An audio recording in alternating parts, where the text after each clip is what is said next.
How to develop your writing voice. If you are new here and you love writing and you want to tell your better story, then make sure to subscribe, hit the bell, and do everything that you can to promote this video. Anyway, I'm going to give you 3 tips that will hopefully help you to become a better writer by developing your voice. But before I give these 3 tips, here is just a general tip that is kind of obvious, so I'm just going to get out of the way. It is to read and write a lot. Because Stephen King said if you want to be a good writer, then you've got to do 2 things above all else, and that is to read and write a lot.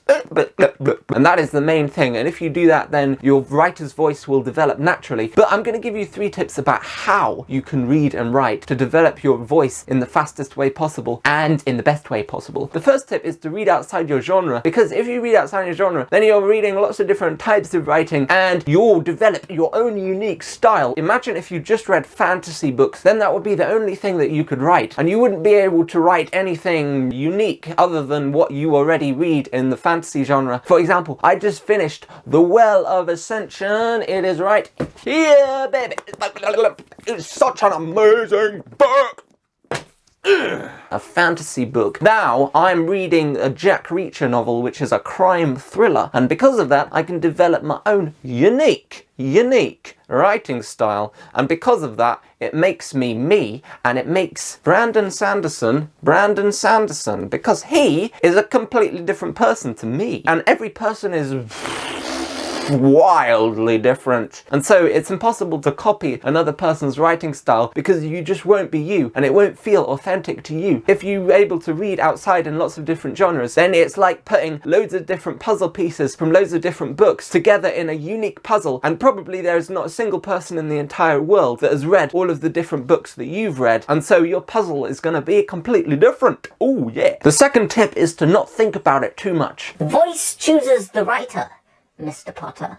That much has always been clear to those of us who have studied writing. I write much better when I don't think about it, when I'm just sitting down and I relax. You know, when you get into that state where you're just relaxed and you feel the alpha waves, where no one can touch you, it's just you and your wildest imaginations. And that is the beauty of writing, and you can get into that state where you're just insanely creative and you can write like no one is watching, because no one is watching. It's like driving a car. When you drive a car, you're just driving and you're not really thinking about it. And you're pulling the levers and you're putting the pedals to the metal and you're just feeling the car and you're feeling the wind rush against the bonnet and you're feeling the bushes flash past your eyes. You're just in the flow. But if you start thinking about how to drive the car, then you'll become more rigid and you won't be able to drive in a fluid motion like before. Your driving will actually become worse. And in the same way, if you think too much about your writing, it'll actually become worse. If you let your emotions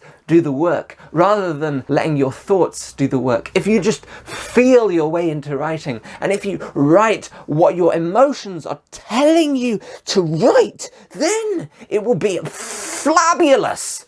Flabulous? Flippin' what a word. I believe your mind has limitations, but your heart has no limitations. If you can let your heart write, then it will be deep and meaningful and spalabalicious. Whatever I say, you know what I mean. Because if your heart is able to write, then your mind doesn't have to even work. The third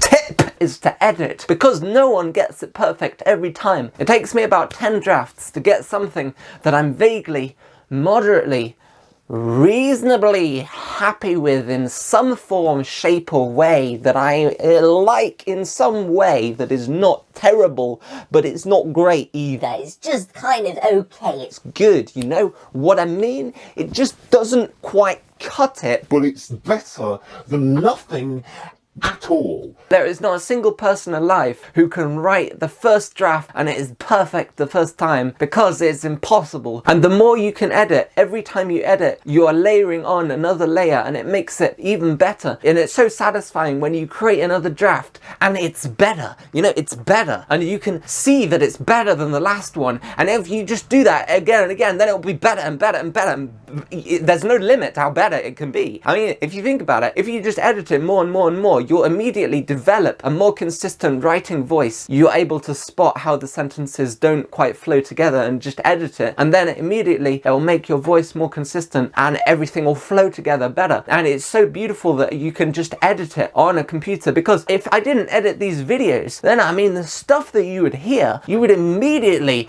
unsubscribe, unlike, uncomment, and you would just go away from this channel and you would never come back, and that would be that. If I didn't edit them, then these videos would be terrible. And it's the same with writing, because if you don't edit your writing, then it's like reading this. So these are my 3 tips. Thank you for watching. If you enjoyed, give it a like and comment a book that you read that you think has helped you to develop your writing style and your writing voice. Personally, I would recommend Mistborn, because I read them and it's super duper, super duper. I'll leave them in the description, man. Or honestly, I would buy them if they were £100 each. No, I wouldn't. Thank you so much for watching, and I'll see you in the next video. Goodbye.